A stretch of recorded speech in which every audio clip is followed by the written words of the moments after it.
participants speak when invited. All participants should mute the microphones and turn off the video feed when they are not speaking. Members of the public are welcome to view the proceedings, but should not make contributions at this meeting unless invited to do so. Please remember to unmute your microphone and switch on your video feed when it is your turn to speak. Speak clearly and slowly into the microphone. Anyone wishing to speak should indicate using the raise your hand button, and I will invite people to speak at the appropriate time. The raise your hand icon could also be used for assent should voting be required. As for everyone's patience with the use of the technology, and I apologise in advance if we experience any unforeseen difficulties, which we shall try to resolve expediently. Okay, thank you. Long for the day when we don't have to say that and we're face to face and in the chamber or the committee room. Right then, agenda item 2, apologies for absence. Are there any apologies, Manjit? Councillor Buttery, leader. Okay. And Councillor Zarda. And Councillor Zarda. Thank you, Judy. Thank you, Manjit.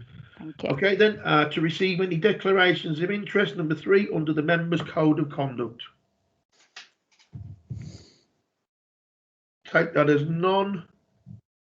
And number 4, to confirm and sign the minutes of the meeting held on the 11th of February 2021 as a correct record.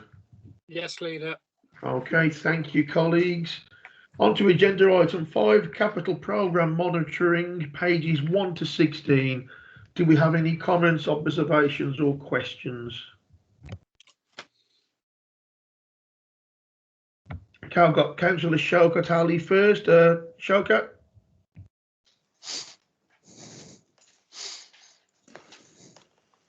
Yeah, thank you, Chair. I want to speak on item 10, very light rail halt on page 5.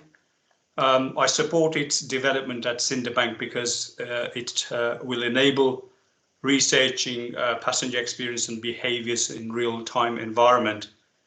This, I believe, fits well with the whole VLR concept and vision around research and innovation. Chair, if I can say, I have been raising with officers about bringing back the old station on New Road as part of the VLR work. This now presents a real opportunity to reopen the station as well as the platform at Cinderbank, and is halfway between the two. The station is located at the heart of the community in St Thomas's Ward and widely connected and accessible from Churchfield Street, Brook Street areas, Cascade Way, Buffery and Netherton. The station was first opened in 1878 and was the first one south of Dudley. The opening was at the same time as with the opening of the Bumblehold line to Old Hill. I believe the station became to be known as Blowers Green in 1921 and it closed in 1962. However, trains continued to pass through the site until 1964. Not only will the station be reopened, this will be the final nail in bringing back some of the history to our town and preserving it. Considering the station has been closed for 57 years, the building from the outside looks in reasonably good condition with little wear and tear over the years. It will be a great shame if the opportunity is missed to save this station and bring it back into use. I'm happy to work with officers, other partners and agencies to work all options in saving the station and progressing this further. Thank you. Jim Weller. Okay, thank you, Councillor Ali. Before I'll respond, are there any other questions on the report? Can't see any hands anywhere. Okay, Councillor Ali, your comments are very, very welcome. This project has been a long time coming, and we're finally over the line with the funding. And I had a visit there. I invited the Black Country leaders and the key stakeholders in the Black Country LEP, and we visited there last Friday, and it was really pleasing as leader of the council to show the LEP, where all the hard work, all the arguments, all the painstaking discussions to attract funding over so many years, where it's finally going and what it's doing. And before the project is off the ground, we're already having some world first there. We've already got train companies wanting to set up contracts with the company, the consortium, for world firsts, such as technology just to enable people to use their phones and laptops in tunnels, for a quick example. So it really gives us the opportunity to put Dudley not just on the national map, but the international map, and that can't be understated how key this project is. So it's really great to have your support. Reference what you've actually discussed. I don't want to pass too much comment on it. I support anything like that.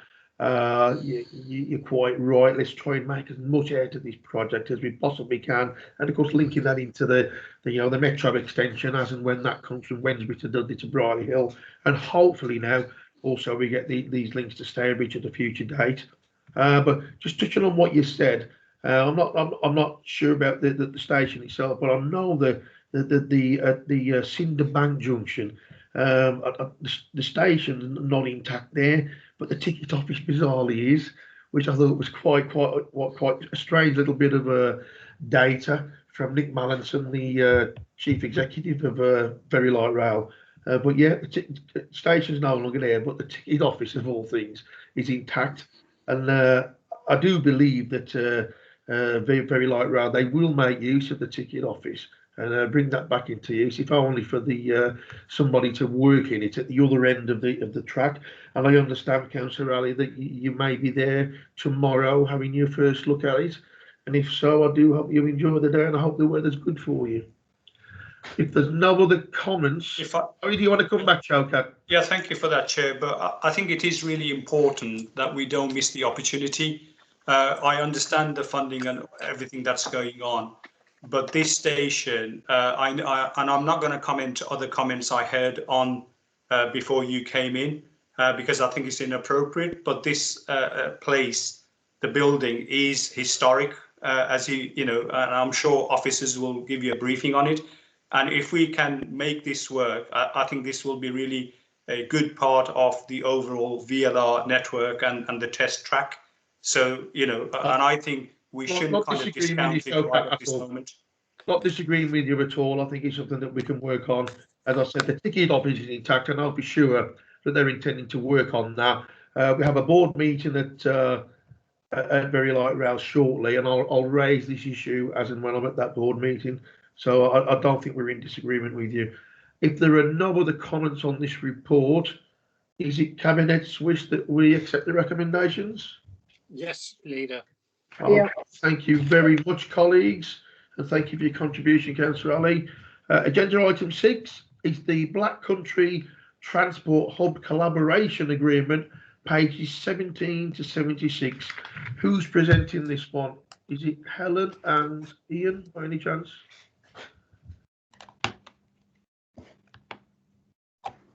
It hasn't been decided, but I would say yes, it is. Would you like me to go through the brief summary, Councillor Kettle? If you wish, but yeah, I'm about to do the same, but don't worry about it. Carry on. Okay, thank you. So the purpose of the report is to seek Cabinet's approval for the Black Country Transport Hub Collaboration Agreement, and the Council signs this agreement alongside the 3 other Black Country authorities. So in order for the team to be based within one local authority, which in this case is City of Wolverhampton Council, we need this agreement, as the report sets out, because it tells us the way in which the 4 local authorities will cover the risks and the costs of employing staff and commissioning work. So although the cost of employing new staff is predominantly funded from external funding sources, in this instance it's predominantly the Department of Transport capital grants, there will be some limited costs to each of the local authorities that are set out in your report, and which can be met by existing budgets. Furthermore, the new team will need to be underwritten by 4 Black Country authorities to ensure any redundancy costs, should they arise, are equally covered. So existing members of the Dudley Council staff will work alongside new staff members and resources generated within the Black Country Transport team to support and accelerate the development and delivery of strategic and cross-boundary transport schemes. So there are no direct staffing implications for the existing Dudley employees who will remain part of Dudley Council. Thank you. Thank you, Helen. Thank you. Ian, anything to add? No, this has been some years in fruition. We've been working on this in the background for quite some time. So delighted to see it's all legal and upfront and on the way. No problem Okay. there. Excellent. Okay, one hand raised. Councillor Khurshid Ahmed. Khurshid. Thank you, Leader. Collaboration working on transport matters across the Black Country is vital, and I fully support this. However, there's some issues with the agreement, and I think I require some clarifications on a few points. If I may, Leader, I'll talk about the issues first and ask the questions at the end. There appears to be two staff teams. One is the new staff team and the one is the allocated staff already in existing, which Helen pointed out. The new team will have 6 members of staff, 3 program managers, 2 graduates and so on. The issues are that they will be appointed by the lead authority only. They will be managed by the program director, who again, from the papers, appears to be appointed by the lead authority. No other local authority will have the right to challenge the procedure conducted by the lead authority. The lead authority will deal with payments of employment costs, which is again what Helen said earlier on, hope to be received from the Transport for West Midlands funding or such other fundings. There is no reference of the salary grades of the new teams. In the event that there is a reduction in external funding, the document says that it becomes a shared cost between the Black Country authorities. However, no account of this financial risk appears to be in our council report. The program director will have day-to-day control of the staff members, but if there are any employment issues, the burden of responsibility becomes on the local individual council, and apparently from the papers that I read, the program director would have the last say in any event. The program director will only engage with the cabinet members quarterly. Now, this is just an engagement. It's not taking instructions or guidance or steer. That's what it appears to be. So the elected members appears to have no influence and are not part of the governance. Again, a very concerning issue. So for me, it appears that this is an officer-led, and in particular, officers from the lead authority leading on any projects or any matters in respect to this agreement. The lead authority is likely to have the authority, prioritizing, and again, I'm not comfortable. I'm not sure whether you would be. So for me, the real issues seem to be of lack of openness, transparency, as far as the members of the remaining Black Country are concerned, with the exception of the lead authority. I'm going to go on to the questions now. We are informed that the financial cost, again, I've referred earlier on, is £40,000 per annum. If that is the case, then why have the additional employment cost referred in paragraph 4.9 of the agreement been included? There is some costs there should the funding becomes short, and we would then have to be liable. What is the opportunity of scrutiny by the elected members? Do our officers not think that the elected lead members of each authority should be on the governance? The agreement appears to be renewable automatically on an annual basis and ends on the 31st of March each year. That being the case, how are the posts of the new posts? Will they be 12-monthly contract or a bigger contract term or fixed, whatever term? That's not clear from the document. What is your view on the authority being able to challenge lead authority as to how the officers are recruited and how they set the priorities? To me, we have no authority whatsoever. What is your view on the program director having almost full control and no place for elected members on reaching or making decisions? And what is your view on the program director having a lot of power regarding the human resources issues, but I'm just wondering if our human resources officers had the opportunity to look at this document and whether they accept or reject the comments in respect to the staff terms. And finally, is our legal department or Section 1.5 officer comfortable with leaving out the additional potential financial risk in paragraph 26 of the report in respect of the additional payments of staff should there be a shortfall from the fundings? Those are some of the issues and concerns and questions that I have.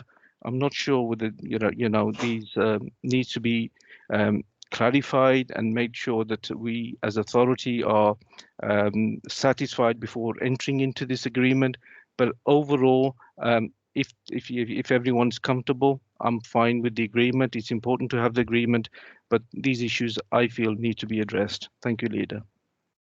Okay, thank you, Kirsty. Helen, I saw you scribbling away feverishly there. Have you got some of the answers for Kirsty to allow some disputes? Yeah, I've got some, and also Neil Lismore is in attendance, and I will, with your approval, defer to him on some of the more detailed points. But in principle, the intention is not to exclude members from this. In fact, there's quite a detailed governance chart which shows this going through, if memory serves me well, through ABCA and other things. So there's absolutely no intention to have members not able to scrutinise what is happening. It's meant to be an additional resource and a benefit that will allow us to get more for our money in terms of transport schemes and into the borough. But Neil, I'm assuming you're there, and if you're able to come in, and if you could respond on some of those more detailed points, and I'm happy to go back through my notes if you aren't aware what they all were. Thank you. Certainly, thanks, Helen. I will try and answer some of those points off from Councillor Ahmed. I think the important thing to note is that the programme director is the Black Country Transport Director, who is employed by the 4 local authorities, so he's answerable to Dudley Council anyway. The whole governance is set up so that any issues will be fed up back through heads of region into ABCA, so we'll be fully sighted politically on all those issues. In terms of costs, the reason the redundancy costs aren't detailed is because these people aren't in post. There are a number of factors that can change what they would be, obviously including things like the age of the person, the length of service, and their salary. But in some calculations that were done to give an indication, I think at a programme manager level, you're looking at potential redundancy costs of an average person in the order of £20,000, which would obviously be divisible by the 4 Black Country authorities. So that gives an indication, and finance colleagues have been cited on that and are aware of the risks involved. I think the other key point really is, I think we're all aware that we've had some quite successes working collaboratively at a Black Country level, securing metro funding, Dudley Interchange, a lot of key projects recently. And the message is coming out of government with the Levelling Up Fund is that there's going to be some significant bidding opportunities. And the Black Country Hub team gives us that resource to really maximise our draw on these national funds. Neil, the other point that we haven't quite covered for Councillor Ahmed is the issues of, are we able to be involved in the recruitment process, and are the posts permanent posts, or are they renewable annually? Right, we certainly will be involved in the recruitment process. All the Black Country authorities will have a seat at that recruitment process. In terms of the graduates, they're on a 2-year fixed term programme anyway. So those are fixed term contracts. In terms of the programme managers, there will be permanent posts, which is why the redundancy costs kick in and have been assessed. Okay, thank you guys. Thank you very much. I've got Gary Dean putting his hand up. I'm not ignoring you, Kath. I have seen you. But Gary, is this on the same issue? I take it is. It is. Thank you, Leader. Just a point for Councillor Ahmed. I would confirm that as part of the agreement, Dudley Council's HR and also legal teams did provide input into the agreement themselves. So there were a number of amendments, and they were comfortable with the agreement. Thank you. Okay, just to have the final say on this, from my own point of view, and having worked with other Black Country leaders, Mike Bird, who was a Conservative group council leader in Walsall, Ian Brookfield, who's a Labour council leader in Wolverhampton, and knowing Ian and Mike, as I do with myself, we won't sign on to anything where we've not got the final say on policy or key decisions such as this. So I hope that allays Kirst's fears. And if it does, then we've no reason not to make sure that this is anything but good for our borough. There is a lot of money floating around coming from government at the moment and probably in the future. But that money, I think, will have certain criteria attached to it. And part of one of those criteria will be that you have to have almost shovel-ready schemes to jump on straight away, as we did with VLR with the generic money in the summer. And I know that Neil and Helen and others are already working on several projects for the future for the Dudley region. But thank you for answering Kirsch's queries on that. I've got Councillor Baton with a hand up. Kath? Yeah, thanks, Councillor Harley. I think for me, the issue around the governance and the scrutiny process hasn't been adequately answered. And I think if I think about the Black Country review that we've just done at the Combined Authority, where we have seen that there's no formal scrutiny processes in place for the Black Country LEP, for example. So whilst a local authority may scrutinise that level of public spend, there's nothing formally in place to do that. And I think it would be a missed opportunity if, as you've quite rightly said, there's a lot of public money coming from government. And I think that, you know, even if it's that it's formally written into the collaboration agreement that each local authority will be responsible for the scrutiny of the delivery in its own area, I think we have to have some reference to this, because it's not sitting within the CA, so it wouldn't go through CA scrutiny and governance. It's a separate arrangement with ABCA, and I don't believe there's a formalised scrutiny arrangement for ABCA. Okay, if I just touch on my own personal experience, I would beg to differ. The arguments I've had with people like Neil and others and Mike Bird as regards the funding of VLR when the funding was coming from the LEP, and I felt badly let down by colleagues as regards to Black Country LEP, and I made that very loud and clear. But there is scrutiny. Not only do we have to scrutinise our own performance and decisions, but you've also got the accountable body, which on that occasion was Walsall, and it did cause a lot of arguments and rows politically and between officers from neighbouring authorities, because obviously we wanted that funding released, and Walsall, whether we thought rightly or wrongly at the time, as the accountable body, had to make sure that the business case stacked up.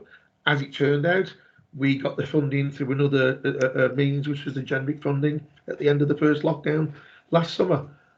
Do any of the officers want to answer Kath's points in more detail before I bring in Kershid? Okay.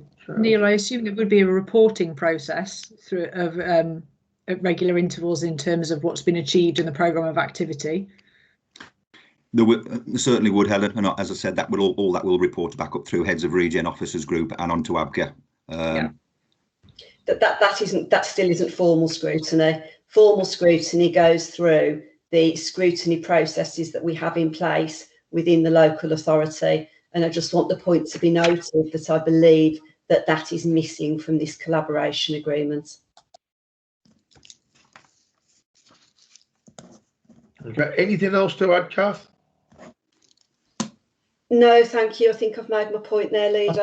I think on regards to that, there's nothing stopping one of our scrutiny committees from asking to look at what, you know, the body of work that the individual left is looking at. We could incorporate it into our own scrutiny programme by doing that. And I'm sure officers of the LEP like Neil and Helen and others from other authorities will be more than happy to attend one of our scrutiny meetings. So that's with our own gift to do that. And that may well go some way to, you know, allaying some of the fees that you've raised. I hope so. Thank you. Excellent.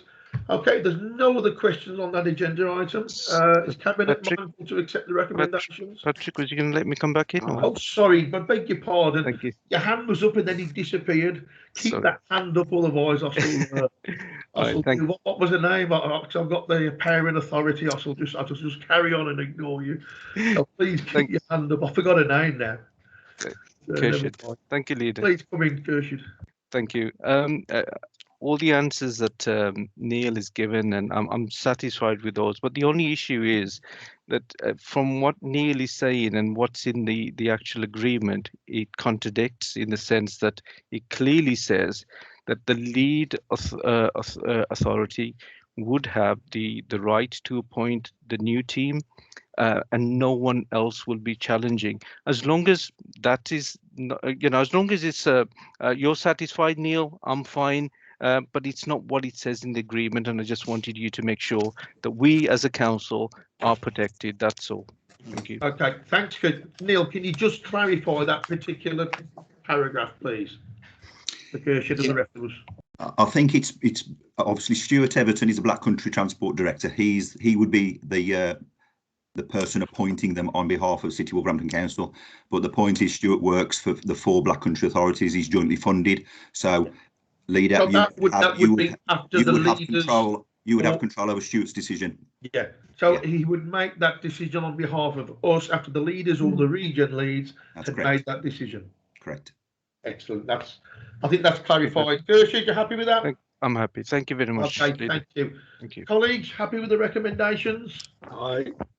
Okay, thank you all. Okay, moving. Thank you, Neil. Thank you, Helen. Thank you, Gary. Okay, moving on to agenda item 7, annual audit letter 2019-20 on pages 77 to 95. It's Councillor Steve Clark and Ian Newman. Thank you. Cheers, guys. Hopefully we've got Richard Percival on. This report introduces the annual audit letter for 2019-20, produced by the council's external auditors, Grant Thornton. The annual audit letter represents the position when the auditors concluded their work. We recognise and will seek to address the risk areas highlighted in the report. I'll now hand over to Richard Percival from Grant Thornton to present and take any questions on this report. In doing that, I understand that this will be Richard's last meeting with Dudley Council, and I wish him well and the best for his forthcoming retirement. Thank you, Councillor Clark. Hopefully you can all hear me and loud and clear. I'd just like to start by putting the letter into context. So the letter summarises the outcome of our 1920 audit. The audit findings report, which the letter is based on, was reported to the Audit Standards and Governance Committee back in September, 21st September, albeit that we were still in progress with one element of the audit that I'll come on to. So the comments, particularly those relating to value for money, are now quite dated, and I do appreciate that things may well have moved on since we drafted the letter. I just wanted to start by giving that context. So the purpose of the letter is to give you a summary of those outcomes. And in briefly, the outcomes of the audit were as follows. We issued an unqualified audit opinion on the 18th of December, which was after the statutory deadline of the 30th of November, and I'll explain why in a moment. It included what we call an emphasis of matter paragraph in our opinion about the valuation uncertainty relating to property, plant and equipment and to pension fund assets. Now, this was due to the uncertainties that were caused by the COVID pandemic. So those sort of issues were reported in most local authority audits, and they don't reflect weaknesses in control in terms of valuation. We issued a qualified value for money opinion, and this will be the last time that we issue a value for money opinion, as the requirements of value for money have now changed, and that was due to weaknesses in strategic financial planning. And again, I'll come on to explain a little bit about that in a moment. The other thing that the letter doesn't tell you, because of the timing issues, is that we were able to complete our whole of government accounts audit in February. So on the 18th of February, I issued what we call the certificate of closure of the audit. So that basically meant that the audit was complete and done. The key points that I want to flag to Cabinet are that COVID, as you can I'm sure appreciate, has made the audit more challenging, and it took significantly longer to complete than we envisaged. I would like to re-emphasise that we, as we stated at Audit Standards Committee, that we very much appreciate the support that we're given by the finance team. We're always dependent on the support we get from the finance team, but this year in particular, that was extremely important because of remote working. We had particular issues with the land and buildings valuation, and that delayed the completion of the audit. The reason for this was the information that the valuation was based on in terms of the floor areas of particular properties we found to be inaccurate, and there was a significant amount of work required, both in terms of additional audit work and work by the property management team to sort this issue out. We managed to get it to a point where I was satisfied that we didn't have a risk of material misstatement, but I understand that there was further work that needed to be done as we finished the audit. On the value for money side, we identified two risks when we set up our audit plan. The first was the Children's Services response to recommendations from Ofsted, and the second was on strategic financial planning. We have no comment on children's response to Ofsted. We didn't qualify our audit value for money opinion in relation to that. The financial planning situation was not as bad by the time we got to the end of the audit as it was at the year end, when the outbreak of COVID was just starting. However, we do note that there are continuing risks to the Council's financial stability, and we emphasise in both our audit findings report and in the audit letter that the continued use of balances is not a realistic option for the Council. The level of balances is comparatively low compared to other authorities, and the Council needs to demonstrate that its savings plans are delivering. Finally, I'd like to just talk briefly about the fee, as that's reported in the letters as well. We agreed an audit fee of 124,000, but we proposed and agreed a further £33,000 variation to that fee. That was in part due to the impact of COVID, which meant the audit took longer, and that accounts for about £18,500. But there is also an additional fee of over £14,000, which reflects the additional work that we had to do because of the valuation issues. I'd just like to finish by thanking the Council and the finance team again for the support that we've had through the audit and during my tenure as the engagement lead. Let the Cabinet know that Mark Stocks, our Public Sector Audit Practice Managing Partner, is taking over from me, and Terry Tobin, the Senior Manager who runs the audit, is continuing with the audit. That was all I was going to say, Chair, but I'm very happy to take questions if members have them. Okay, thank you very much, Richard, and on behalf of the Council, thank you very much for assisting us over many years. Much appreciated. Do we have any comments, questions, observations from the Cabinet or Shadow Cabinet? Okay, I can't see any hands. Okay, Richard, thank you very much. Steve, thank you. Are those recommendations Cabinet? Yes, Leader. Okay, someone has the microphone on because we can hear another conversation. If they can kill that, please, that'd be appreciated. Okay, thank you. That report is passed. Okay, moving on to agenda item 8 is the Towns Fund update on progress, pages 96 to 104. And I call upon Councillor Ian Kettle and Helen Martin again. Thank you, guys.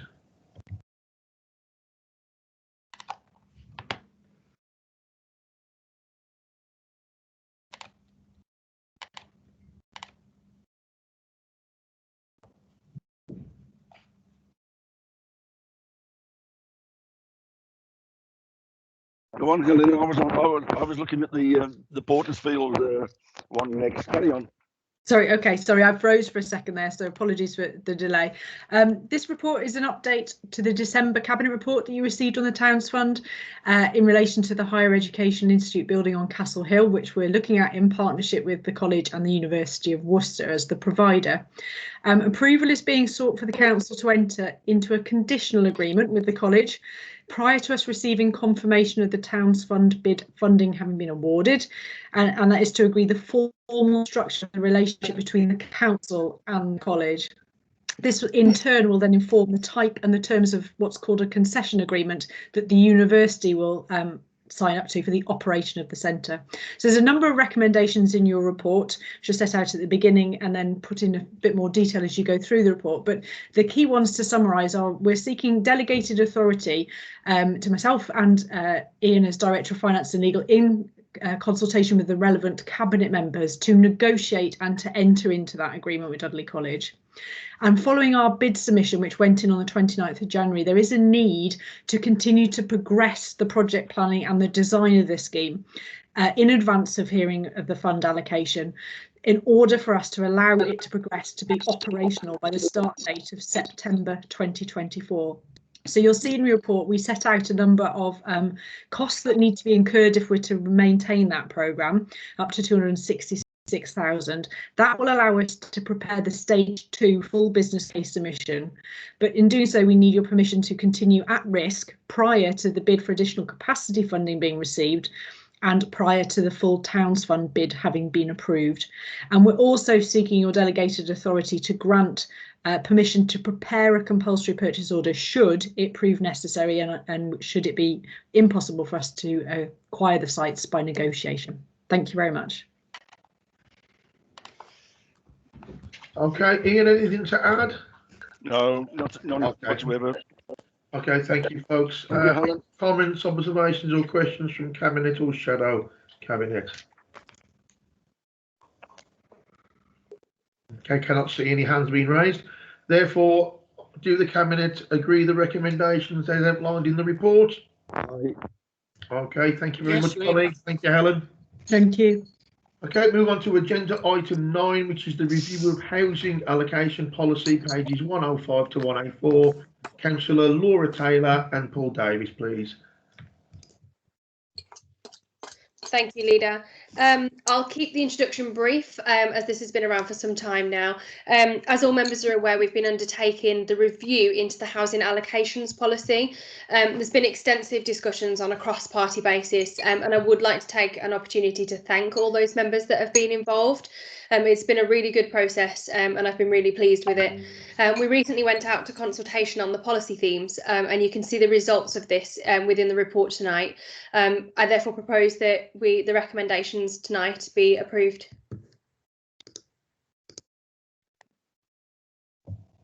Oh, so many buttons. Okay, thanks, Councillor Taylor. Any comments, questions or observations from Cabinet or Shadow Cabinet?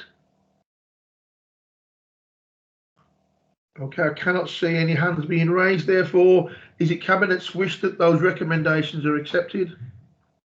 Yes, Leader. Okay, thank you, colleagues. Moving on to, thank you, Laura.